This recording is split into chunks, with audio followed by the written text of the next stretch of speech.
Hey everybody, it's Blonde Blitz time. Let's go.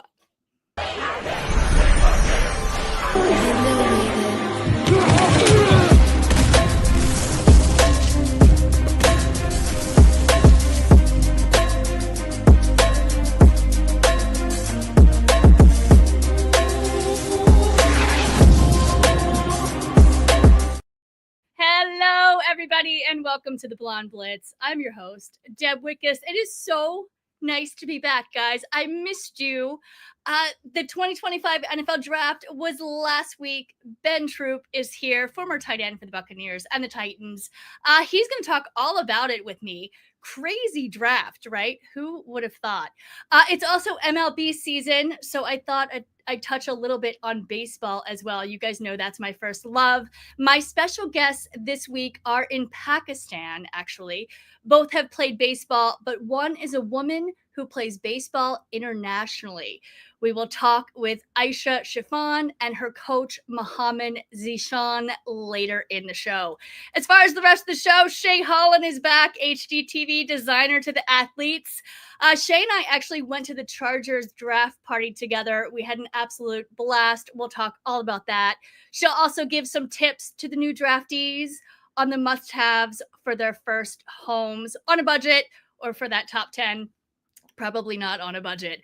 Comedian Todd Durham is here to talk funny about the draft. And finally, it's almost fantasy football time, folks.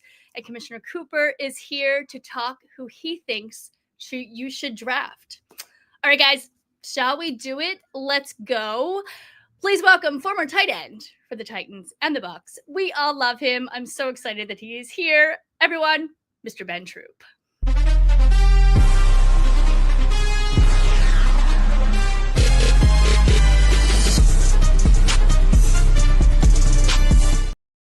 Hello, Ben.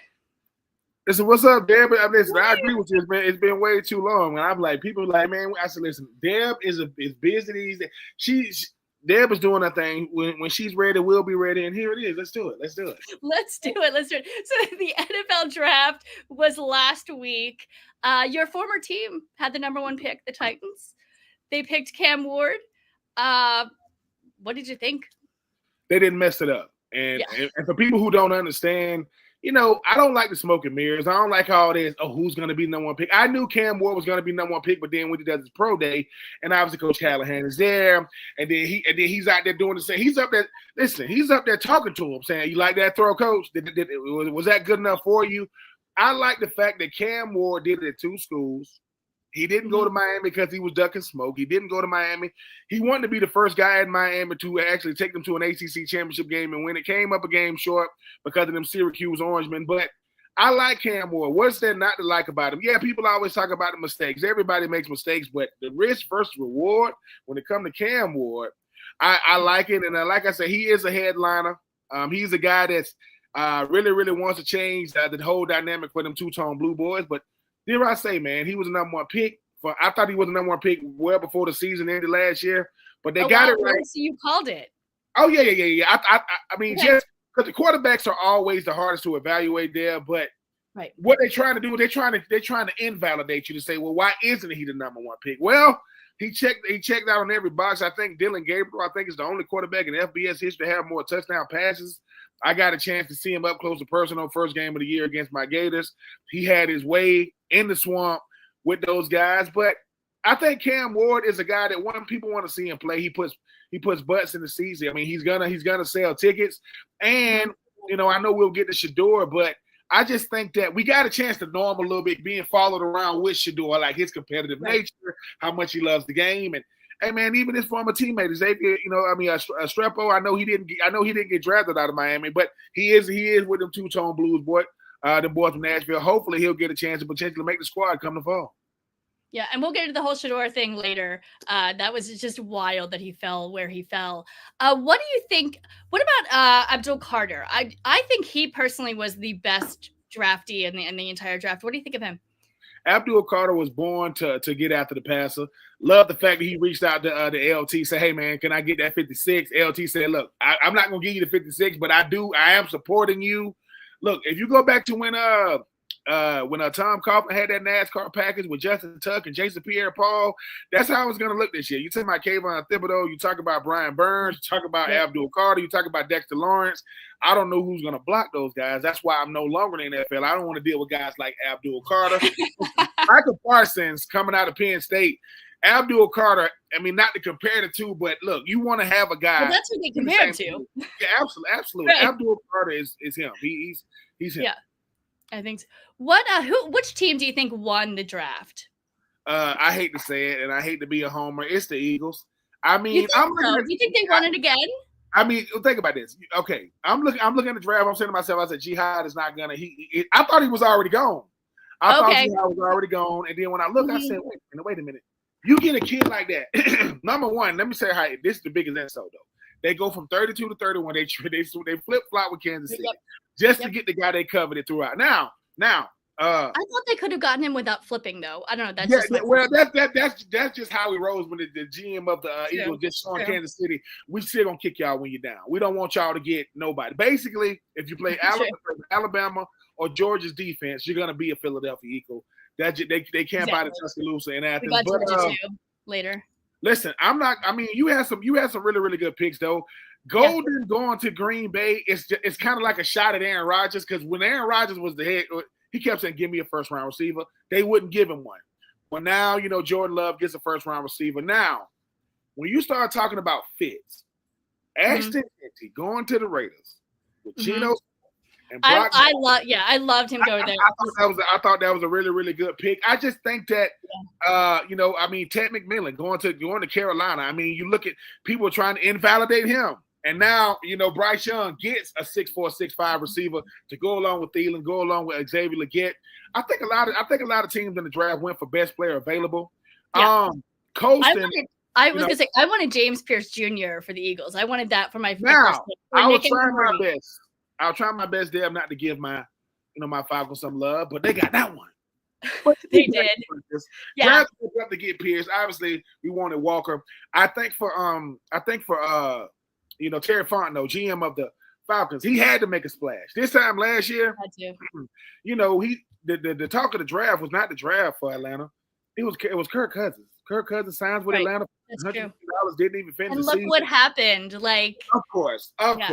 Michael Penix comes into the league. By the time he plays, it's meaningless football. But you get two premier pass rushers. I don't like the fact that we gave away our 2026 first round pick, but that's a topic for another day. But I just enjoyed the draft because it's still the greatest draft of all professional sports. I mean, what 13 million? 12 million people watching the first round. And I just, Bell Copper Juniors of the world and all the analysts. But I did enjoy the entire draft. I really did. I love it too. It's really cool just to see these young men come up and they've been playing football for all their lives. And then for them, their dreams to come true. That's why I love draft. I was actually bummed I wasn't able to go. I had a gig in LA, but I was at Combine. So at least I made up for that. As far as I think the Giants won the draft, to be honest. Jackson Dart. Hey. Yeah, I like him. I liked him at the Combine. To be honest, I mean, obviously Abdul Carter first pick, and then they got Jackson Dart. I'm not mad at it. And I said Jackson Dart. First round picks is always two first round picks. If they both work out, because the two first round picks, when people say who's the team that did two first round picks, I give you the Baltimore Ravens. Their first draft, they got Jonathan Ogden, and they got this guy named Ray Lewis. I don't know if you ever heard of him. And then the Tampa Bay Bucks. At Tampa Bay Bucks, they got Warren Sapp and Derrick Brooks in the same draft in the first round. So if both of them work out, Jackson Dart is a guy that, if he pans out, I mean, the guy has a big time arm. I mean, he's a fierce competitor coming out of Ole Miss. I mean, obviously you got Jameis Winston. Obviously you got Russell Wilson. And Russell Wilson, right? They've got two quarterbacks, the veteran quarterbacks that he can learn under. I think he's going to be fine. But go ahead. No. I think for the just like certain teams had to make a splash. I mean, I think for the Giants, no Daniel Jones, no Saquon Barkley. You had to get a quarterback. Obviously, you get Jameis Winston and Russell Wilson, but you get Jackson Dart, you get Abdul Carter. You got that division right now is the Eagles to lose. I mean, it's going to be hard to beat them, but you got to show stride because, I mean, the thing about it is, I mean, when people get to talking about, how do I catch the Eagles, I don't know. Good luck. trying to catch the Our Eagles. defense now is. I mean, I was worried about the defense, to be Oh honest. yeah. But Jaden Daniels and company in Washington, you got to deal with them. Dallas, I mean, they went and got a guard, But I did like now Emeka Ibuka. I hope I'm saying the young man's name right for Tampa Bay. Now that was a good pick because I think that when you start talking about Tampa is getting older, right? They got some really, really good players that's aging out. You got a guy that's going to add to that offense to go along with Baker Mayfield and company. I think that was a good pick. But what I liked the most about it was in this draft, nobody was reaching for anybody. They got the guy they coveted, right? Yep. I think certain guys landed in really, really good spots. A guy that I think really, really went to a good spot is Jalen Milroe. You went out there to Seattle in the third round. They traded Sam. I just think that when you look at where certain guys ended up, because it's about fit. It's not about who get. I want to make sure that the team I go to. Absolutely, but I mean, a bunch of running backs went. And this was such a great. I've said this probably 4 times now. It was such a great running back class. Like I love that running backs are finally getting their time. You know what I mean? Like with Saquon, and and I talked to some of the guys at Combine too, and they mentioned who they look up to, and so it was just I love that running backs are finally having their moment. Saquon, Derrick Henry. When you got guys like that, I mean, it's gonna be. And listen, and shout out to I heard that Green Bay was an incredible whole city. You know what I'm saying? I heard. I mean, 600,000 people flooding the city. People making money on parking because you get into the draft free. Did you see there was like a house right by where the entire? I was like, to be that person who owns that house. Think about it. Yeah, of course. I mean, people are like, how much is it? This is $160 a park, but it's free. Do you want? You could get the free shuttle, but you got to go 10 miles that way, right, to get the free shuttle. But now, all in all, I mean, the draft is such a unique experience, especially for people like myself who was blessed enough to be a part of it and to know how much goes into it. This is like a scout's dream because you get to see, hey man, hopefully the guys I scout are guys we fall to us, but 250 some guys, and I think right at 3,000 guys enter the draft. So it's a very, very small number that gets drafted. But if you did get drafted, congratulations to you guys. And listen, Colorado had the most wide receivers drafted in this draft. So Deion is doing something right, man. And I don't want to overshadow. I don't think that the Shedeur Sanders situation there will overshadow the draft. I just think sometimes that was my next question. Yeah. Well, go ahead. No. I was gonna say, what did you think of the whole Shedeur situation? Why did he fall so low? And do you think it was because of his dad? It could have been, but I think perception and reality didn't live in the same house. I really don't. And the reason why I said is this: Deion could have been right with what he was telling Shedeur. The problem was he wasn't right. Because did Shedeur have leverage? Yes. I'm not saying he didn't, but I think he might have overplayed. Projected to go first at one point. Absolutely. And I think sometimes, Deb, this is the one thing about quarterbacks that no one wants to say. The quarterback is the only position in football that people have to like you. The GM has to like you. The owner has to like you. The manager has to like you. Because not only are you the face of the franchise, you got a shot to be the face of the league. Yep. So I'm not saying – and you work with everybody.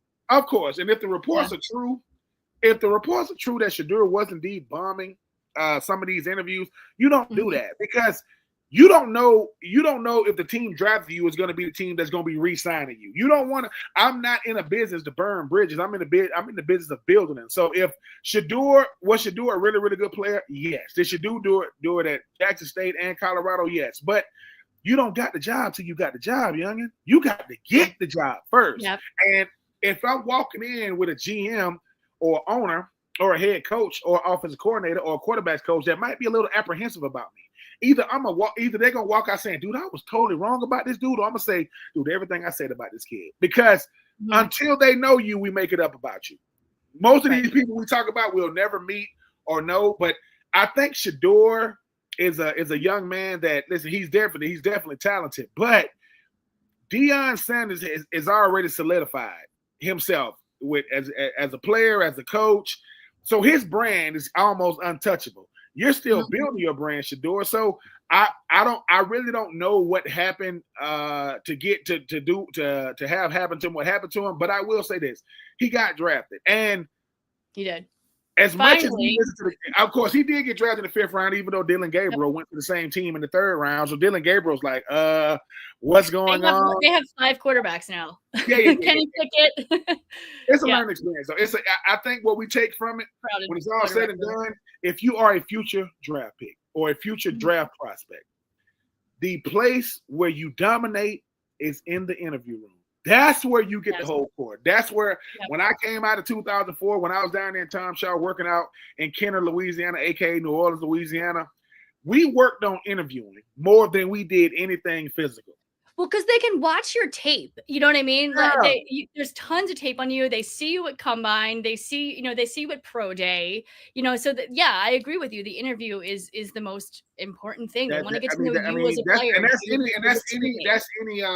And I say that's there.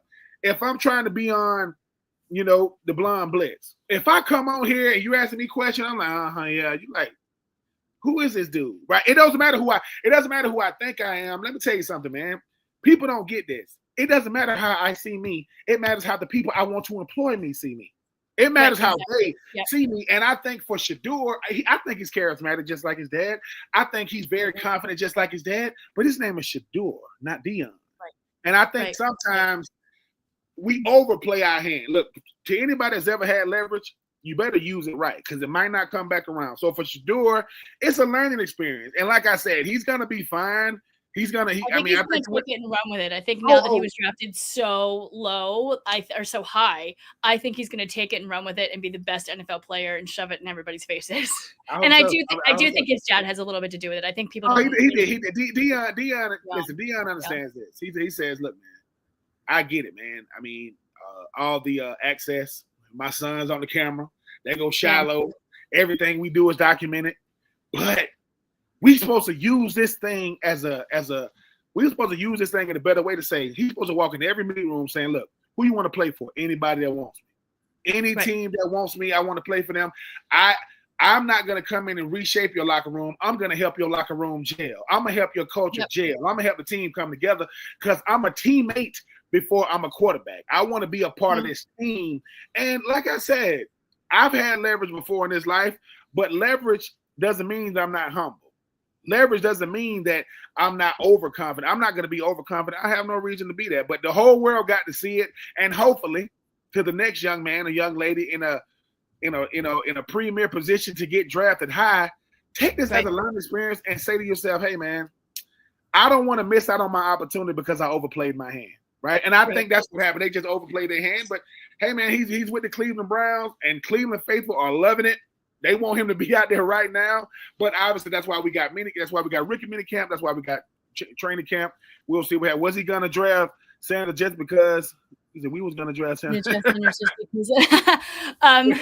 Ben, I actually wanted to ask you tell me about your draft experience. You were drafted 2004, 2nd round, 40th pick. What was that like when your name was called? It was a sigh of relief.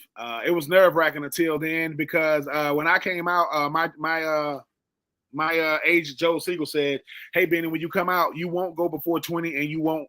He said, "I won't go higher than 20, and I won't go lower than 40." Well, all I heard was 20. I said, "Okay, I'm gonna get drafted 20th." But the thing was, the Titans had the 20th pick, I think, and they drafted down to the 2nd round to get the 40th and the 42nd pick. And when I went 40th. It was such a sigh of relief, Deb, because I was still the first guy drafted that year. So I was one. We had 14 draft picks that year, so I was the first pick out of Florida. Really, you were the first one? Yeah. I was the first guy drafted from. I was the first guy drafted from Florida in 2004, and I was the first guy drafted to the Titans that year. So I got the number 1 jersey and all that stuff. It's humbling. It's humbling because I was a top 40 pick, and the tight end position. Well, that's really hard to do, Ben. No, I'm not taking nothing away from it, man. It's really hard to do. Oh yeah. I enjoyed and then the dopest part about getting drafted was the next day I had to go to Atlanta and I had to fly from Atlanta to because now they got the private jets. They'll send the private jets to you. They wasn't doing that when I got drafted. I'm flying Delta, which was fine. I get on the flight and the pilot says, "Ladies and gentlemen, give it up for the Tennessee Titans number 1 overall pick. Ben True was on the plane, and people was like clapping for me. It was humbling, man. It was humbling. But I wouldn't take nothing from it. I'm from Georgia. I went to college in Florida, and I got to play in the NFL in Tennessee. So I went South, go north. Country boy never had to really leave the South, so I enjoyed every minute of it. It was best. All right, Ben. Thank you so much for coming on the Blonde Blitz today. It was so good to see you. Deb, bit too long. For training camp, right? Listen. Whenever you need me, Deb, I'm here. Like I said, Deb, you the one now. I just listen from the draft to the Super Bowl to the Pro Bowl. If you need Deb, reach out to her. People will not get back to your people because she's doing too. She ain't got time. Thank you. I appreciate that. We'll see you soon. We'll start the show. We'll do the show again during training camp, and I want you on. Let's do it. We'll do it all again. All right. Sounds good. Good to see you. I'll see you soon. Yeah. All right, guys. Next, Shay Holland, HGTV designer to the athletes, is here. Shay and I went to the Charger draft party together. We had so much fun. Shay also wants to talk about the new draftees and what home decor they should spend their money on for their very first home. Shay, come on in.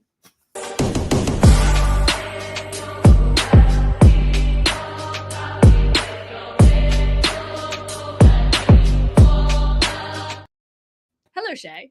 Hello, how are you? Good. How are you? You look gorgeous. Oh, thank you. I am doing fantastic. Amazing. So we went to the draft party together. We went to the Chargers draft party. How much fun did we have? I'm telling you, I almost put on the Chargers jersey again just to keep the mood going. Right? I mean, just to talk about it, we didn't know what we were expecting when we pulled up, and it was at Dog People, which is in Santa Monica. It's Dog PPL, and it's a private club for dogs. Well, they opened it up for the Chargers, and yeah, it was just so much fun. There was, the blue and the yellow, powder blue and the yellow everywhere. There was dogs up for adoption. They had a stage. One of the most original parties for any of the NFL teams that I've been to, for sure. Yeah. Actually, we have a video. We'll show it to you right now.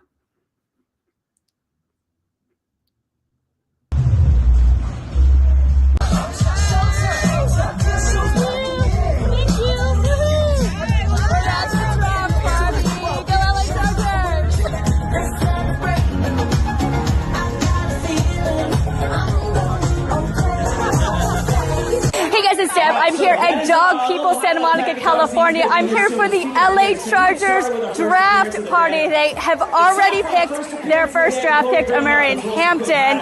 He went at pick number 22. Since then, they've also selected some wide receivers and an edge.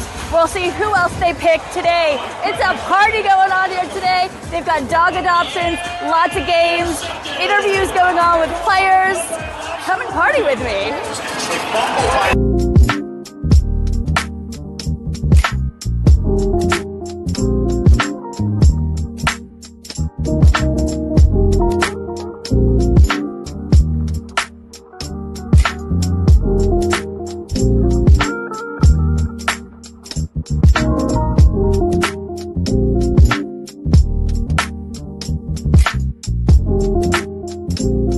Everyone taking you in, you join the secondary room, and then you learn the playbook really quickly. You set a career high in interceptions. What did that feel like to join a new team and then set that kind of mark for yourself? The NFL is about, a lot of it is just about fit. You look at all these guys getting drafted, playing for the Chargers is a perfect fit. So I think that's why I had the success on the field and couldn't be happier. Do you remember your welcome to the NFL moment? The moment it hit you like, oh my gosh, I'm here. Probably it was in the preseason, my first preseason game. We had a joint practice with the Tampa Bay Buccaneers, and I picked off Tom Brady. And then later in the game, after the game, he came up to me and told me I was a heck of a player. And I was like, whoa. With the 158th pick in the 2025 NFL Draft, the Los Angeles Chargers select Keandre Lambert-Smith, wide receiver, Auburn. Both up.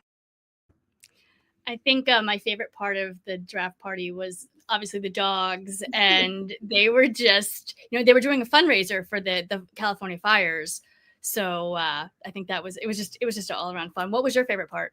There were so many little details. When I go to these things, I'm always looking for ideas for, like, when I throw a watch party, or tips for like a column that I can give other people. And some of my favorites were ones that I hadn't seen before. Like they had the Jenga tower. I didn't see it in your video, but they took really just wood scraps and painted them in the Chargers colors, in the blue and in the gold. And people could play Jenga. And that tower was like so high, and it was so fun to watch. And it was competitive too. People were really into it. People were so competitive on that Jenga. And then a couple of the things I loved, you did show in that video when you walked in the gate or in the door, they had the towels ready. They had, they had the colors and everything. So I just thought, when you have a watch party, maybe in the fall, once the season starts, to have something at the door that sets the tone. Like people are excited the minute they step foot in the door. So there was a lot of things that they did right at this one. And the dogs being able to also give back, like we were able to put together those, doggy bags for the dogs that are going to be adopted in the families. And so it was also, you felt like you were helping and you were doing something that felt good also. So they did a lot right at this party for sure.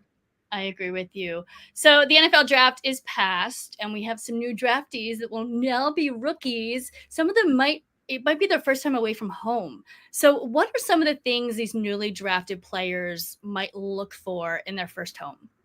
We know a lot of them are coming right out of college, but the thing that is very different, this is the first year I think that we're really seeing the NIL factor, the name, image, and likeness deals. So a lot of them no longer are coming where they haven't had money. A lot of them have had these really big bank accounts already. And, they've either been saving it, or some have already brought their properties. So this is a very different class. And the NFL basic salary is much, much higher now too this year, starting in 2025.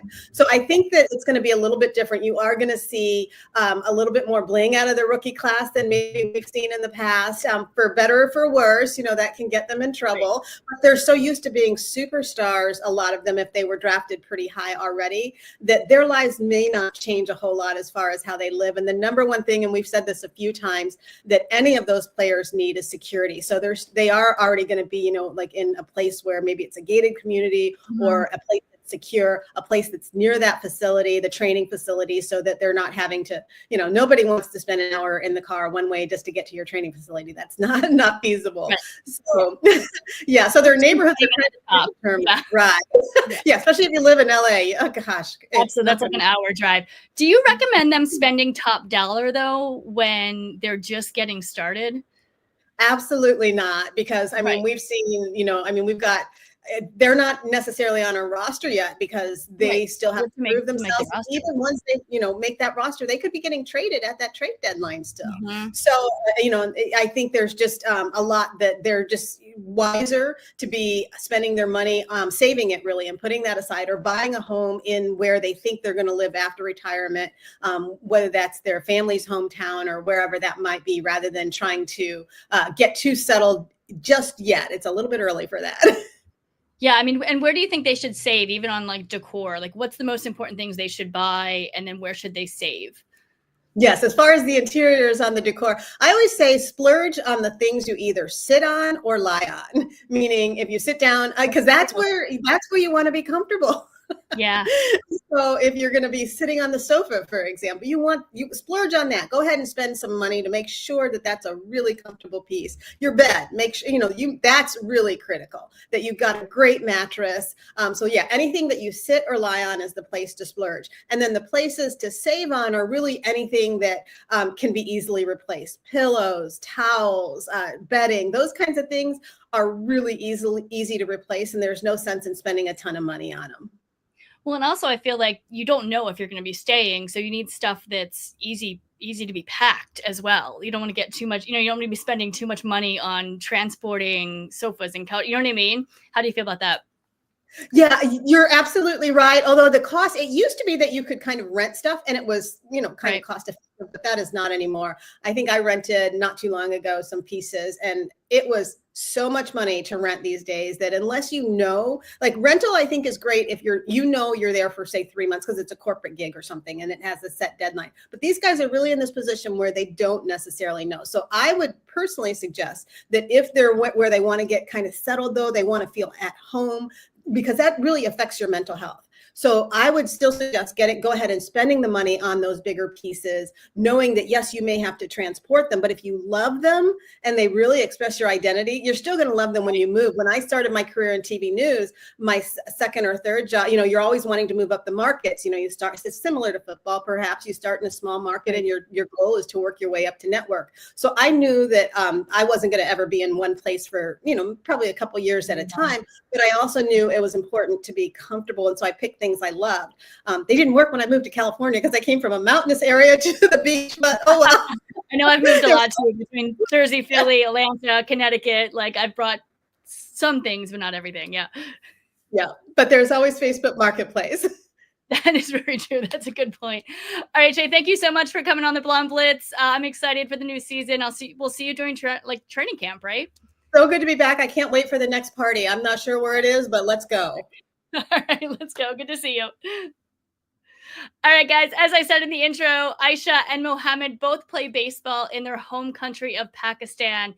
And since it's MLB season in the States, I wanted to take this opportunity to showcase the game internationally. Aisha Shiffin is a top woman baseball player in Pakistan, and she's looking to go pro.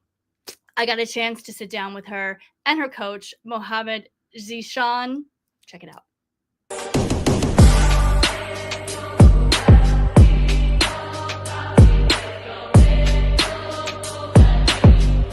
In 3, 2, 1.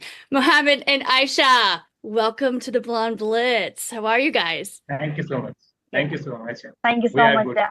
I am so excited to talk with you. As I told you guys before when we talked before, this is normally a football show, but baseball was my first love. My dad played in the minors for the Phillies, and I played softball.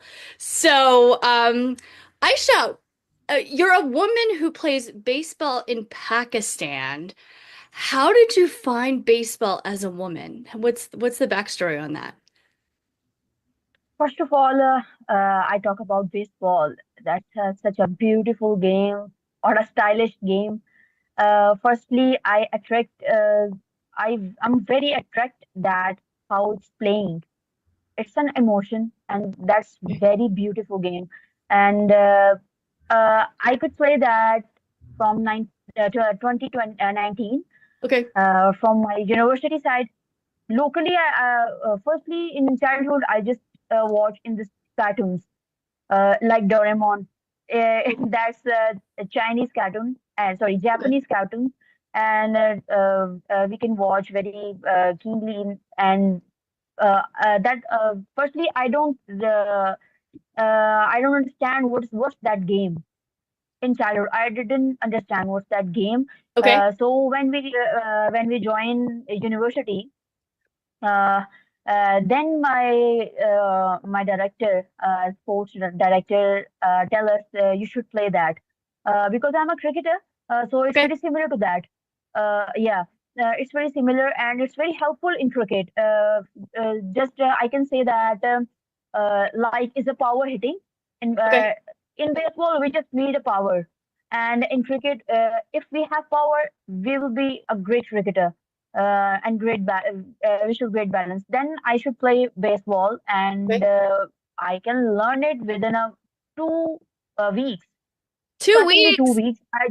You transferred from cricket to baseball in 2 weeks? Yeah, in just 2 weeks. I'm not saying that I'm a pro player, but I can just read it and I can just play it. My coach, Sir Dishan, will very help me out in that, and we'll participate in national championship in Pakistan and inter-university. Then we take a 3rd position in that, and my performance is quite better. And I can't believe on myself that I have performed very well in that. So when I performed it in national games, like in Peshawar, Pakistan in Peshawar, then I performed very, very well. I can't believe on myself that only 2 weeks of practice and I will play like, wow. Okay, I can't believe it. On myself.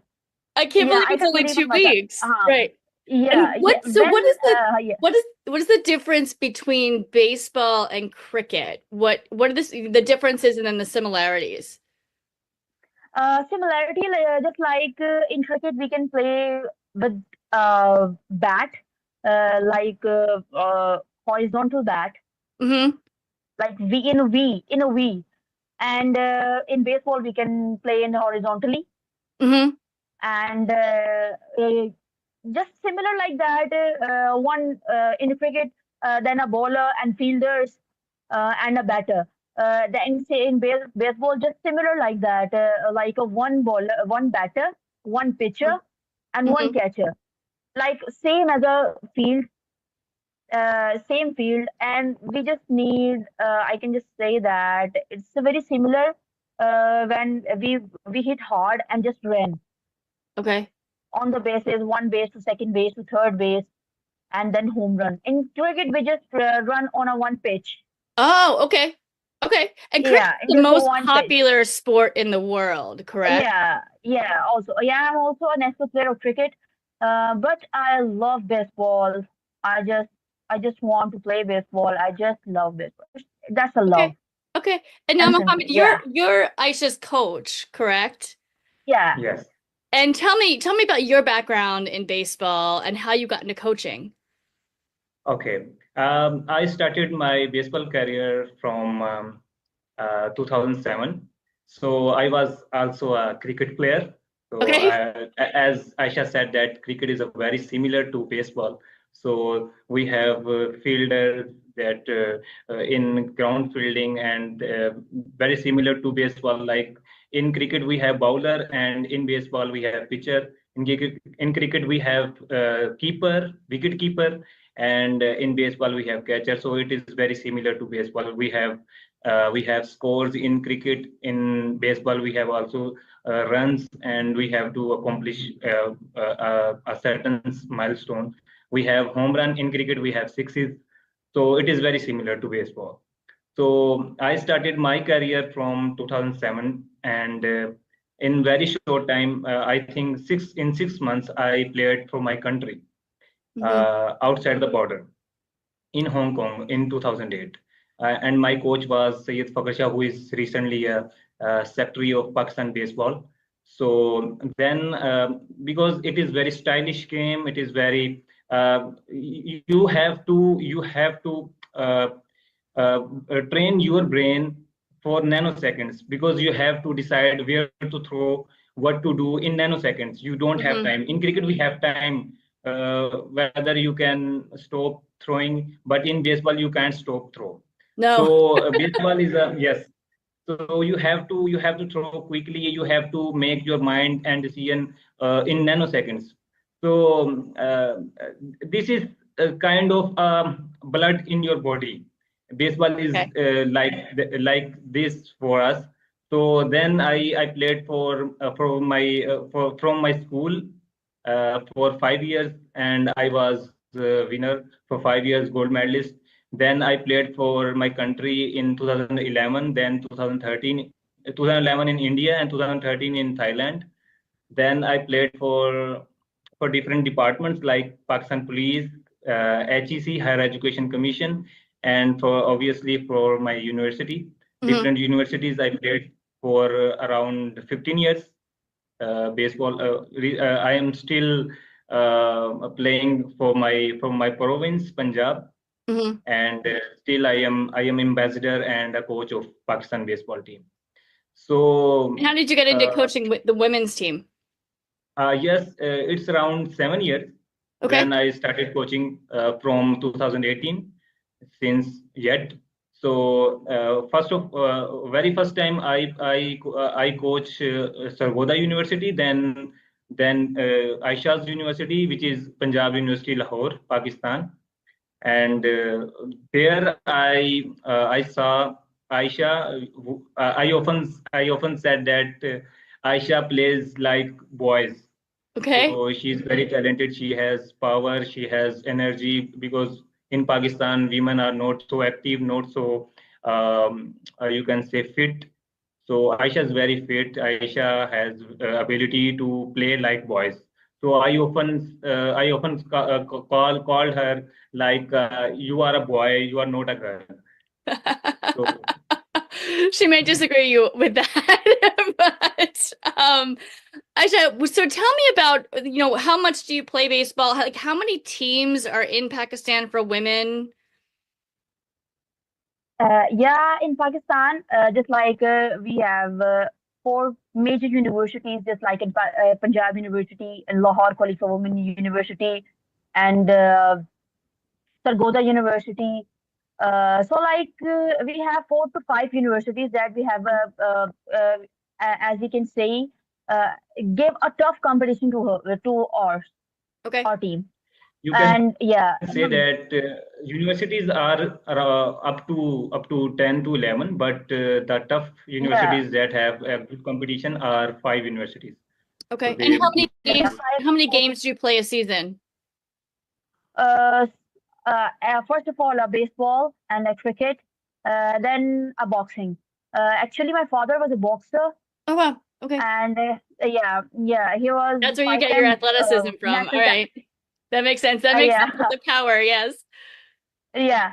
My father was 5 times national champion in Wow. boxing, like under 18 to under 18 to like 24, consecutively 5 years national champion.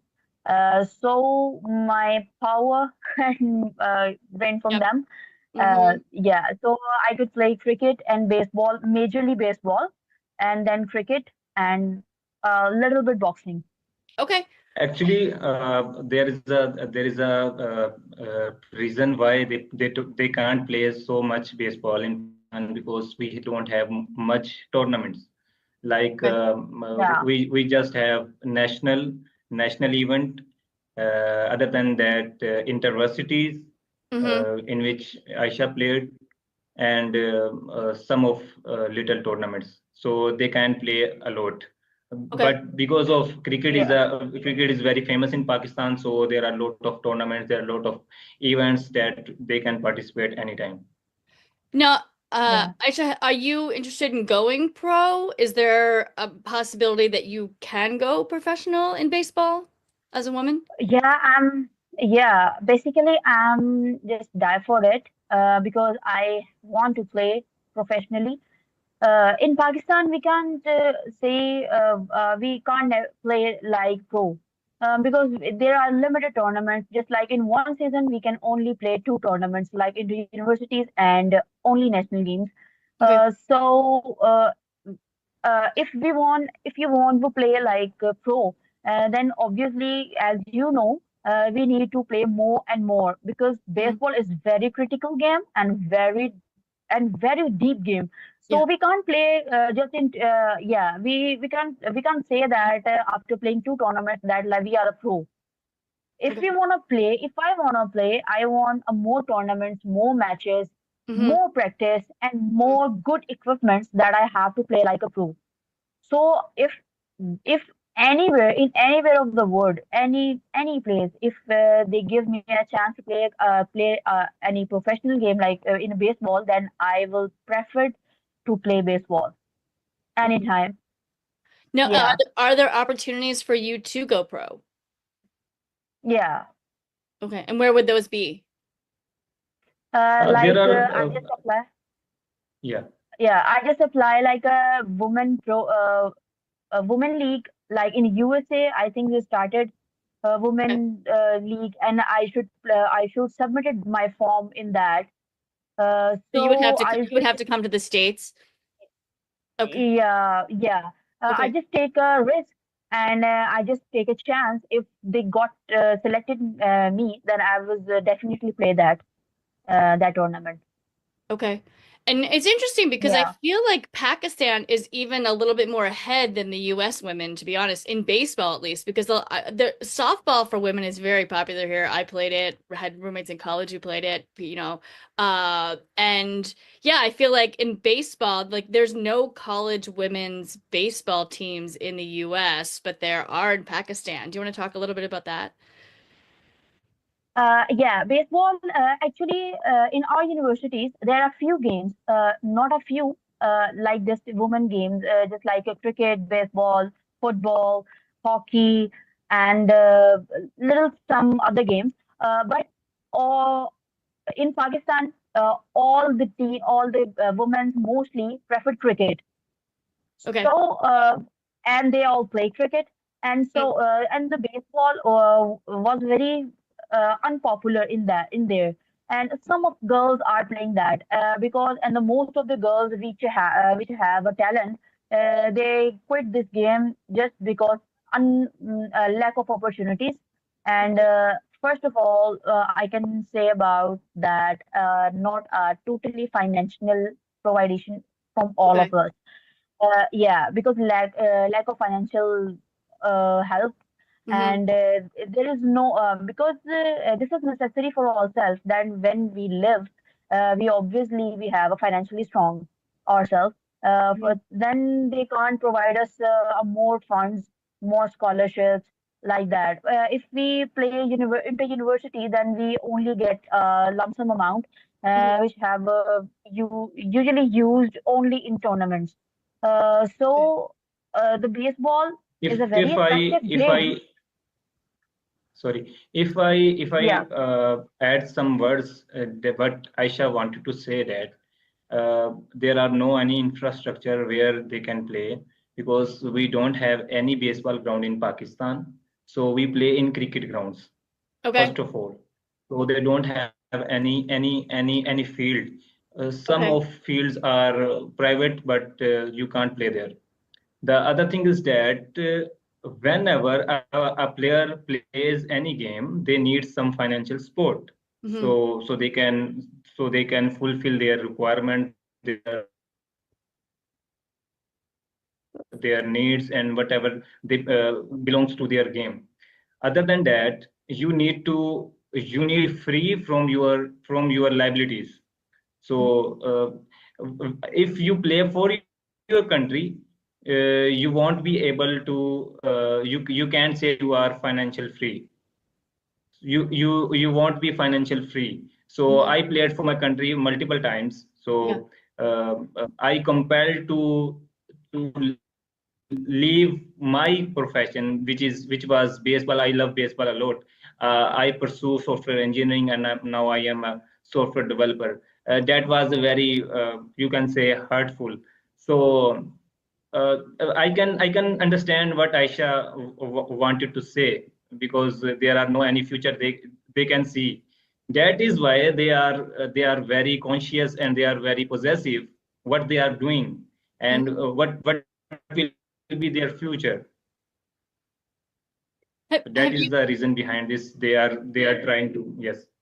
That's a good. Have either of you, you talked about the fields and there's no it's only cricket fields in Pakistan and there's no actual baseball fields. Have you guys been to an American baseball game? No, not yet. Yeah. Okay. I was just wondering if you've ever actually like been to an actual stadium here and felt that energy. No. Okay, but you've watched it on TV. Yeah, we Yes, I watched watched it. and we just mesmerized that. I've been in Hong Kong and Thailand. So Okay. I saw the environment of international fields of baseball, but I haven't been in America. Some of my friends that went to America in 2020, I think. So at that time, I left the game baseball. What do you guys think of American baseball?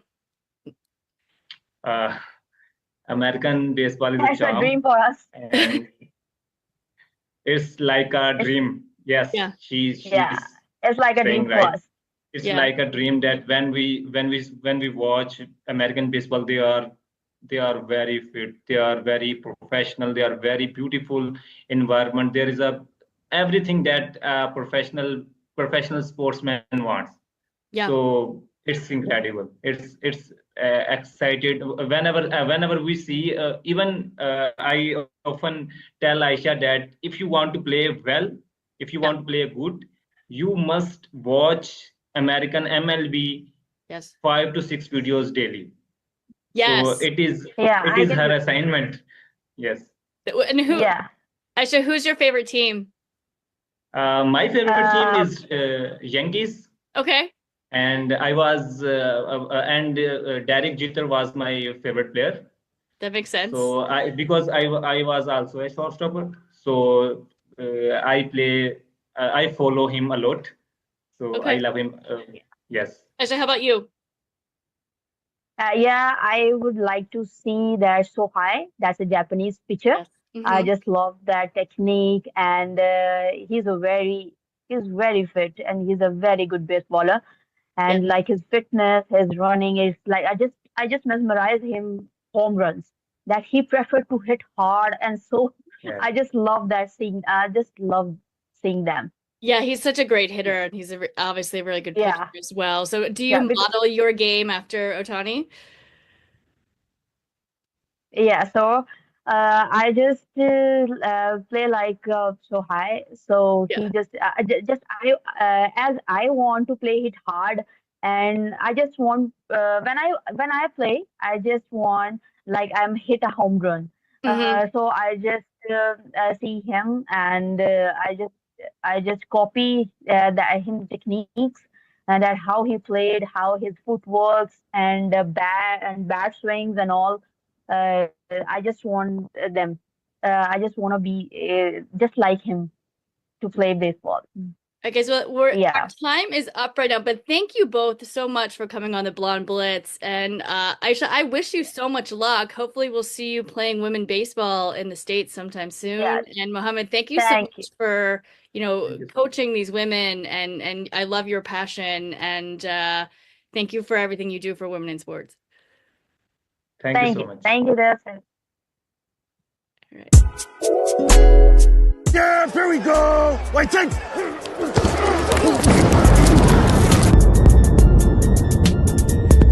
He's got Ben Troop at the 15, at the 10, hurdle the man, spins to the 5. Oh my, still on his feet, still pounding to the goal line. He's gonna score!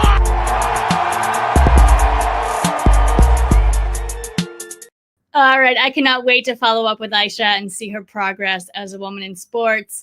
But right now, let's take a little comedic break, shall we? Please welcome comedian Tom Marcel Durham to the show to get his funny about the NFL draft.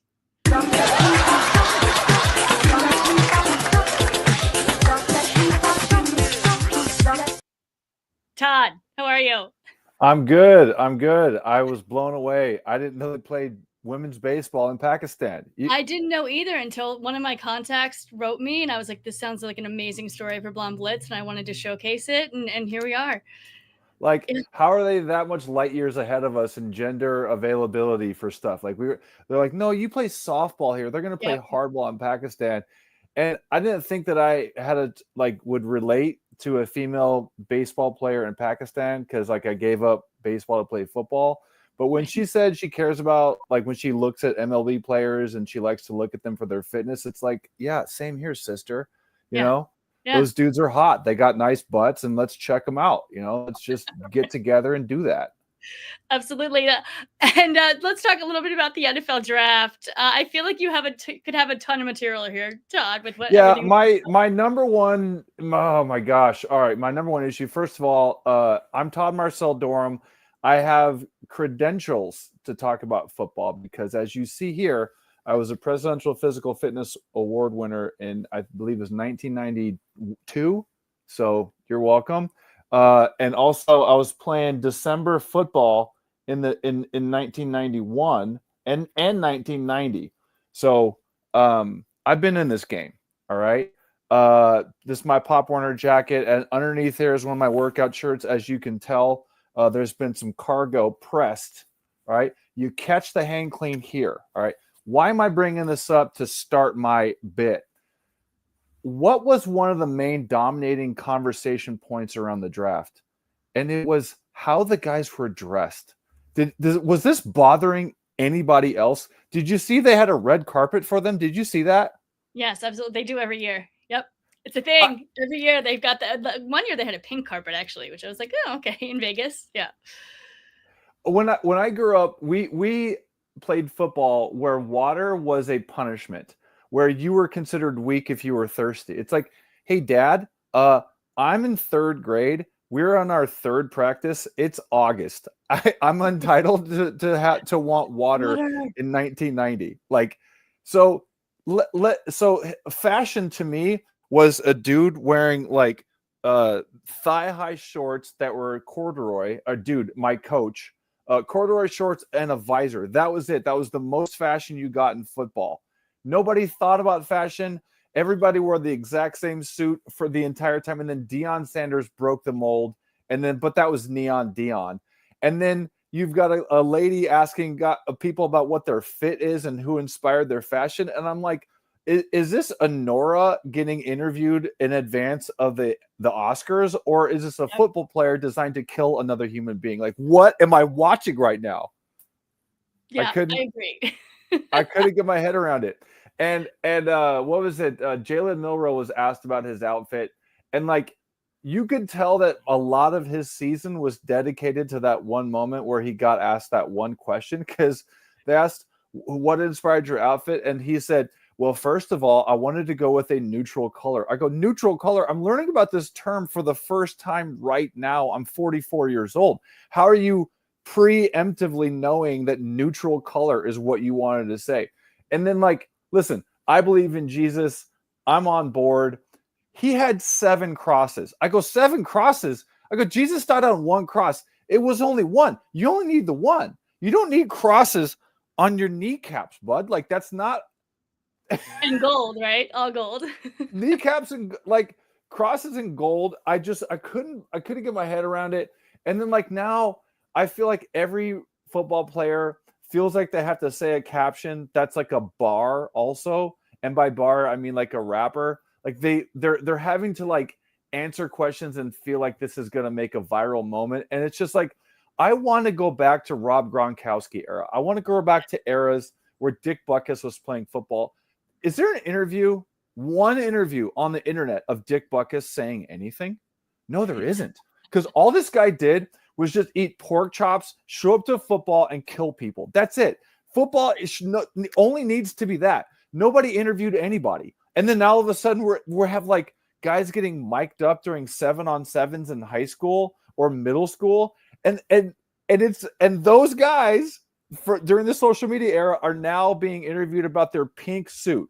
It's like, Travis Hunter, what did he say? He said he wanted to wear a pink jacket because anybody could draft him. It's like, yeah, okay, well, you look like the giant piece of bubble gum that could be chewed both ways. I don't know if you see that too, but anyway. He could be a fan of the Blonde Blitz, just saying. Who's a big fan of the Blonde Blitz? He could be a fan of the Blonde Blitz. That's why he wore pink. No. We want you to watch the Blonde Blitz and share it, but also wear just wear a normal suit. All right, so that was one. Number 2, obviously, what's the most? If you say what's a big giant news from the draft, what was one of the top things that come to your mind? I mean, obviously Sanders not getting picked. Sanders not getting picked, right? I mean, but then he got drafted, but on the 5th round, yes. Correct. He slid to the 3rd day. He had no business sliding in the 3rd day. But the big thing regarding that, the tie into that, is the prank phone call. Yes. Okay. Shedeur Sanders is waiting on 2nd day, and some pipsqueak college kid who's eating Tapa ramen in his dorm room decides to call up one of the world's most elite athletes to give him a pump fake. And this is their version of a bit. Hey, bud, what are you doing with that? Okay. Now, I want to get some real consequences for that. And I think that I have a solution for it. So who was that kid? He was the son of the defensive coordinator for the Atlanta Falcons. Yeah. Who owns the Atlanta Falcons? Yeah. Rob Blank or Mr. Blank, I think. Arthur Blank, yes. The guy's last name is Blank, all right? Bajillionaire Blank owns the Atlanta Falcons. He also owns what? He owns Home Depot. Yeah. So what I think is the $250,000 needs to come from this kid going to different Home Depots across the country and being asked perpetually by guys like me, where is the thing that's going to fix my electrical problem at home? That's where the $250,000 needs to come from. It should not come from the cash cow of the Atlanta Falcons, because that's money that the players earned. It needs to come from this kid working it off at Home Depots and being relentlessly asked, where the paint aisle is when everybody knows where the paint aisle is because people only go to Home Depot for paint. I want that for his life because I feel like that's the only way he'll like experience pain. The kid needs to experience pain is what I'm getting at. Yeah, and they should film it too, so it goes viral several times. Every single time he walks in, we'll all be tuning in. I want a live cam. I want like one of those police officer chest cams. I want him to know that everybody walking into Home Depot is as dumb as the person before and after them, and I want him to suffer with that. $250,000 over I think, I don't know, 5 years, $50,000 a year, however much. I don't think that's too much to ask. And I feel like at some point the NFL fans should be able to vote on this. And I don't think I'm wrong about that. I really don't. All right, NFL fans, do you want to vote? Go ahead and run into the Blonde Blitz. Jack Allrich, should he be going to Home Depot and working off that $250,000? Yeah, 100%. All right, Todd. Thank you so much for coming on the Blonde Blitz. I appreciate you being here, and I appreciate you're funny. We'll see you during training camp. Happy to be here. See you during training camp. Go football. All right, guys. Finally, fantasy football is coming up fast. Please welcome Commissioner Cooper to tell us who to keep an eye on for you to draft. We're on a mission, guys. We're on a mission, guys. Hello, Jason.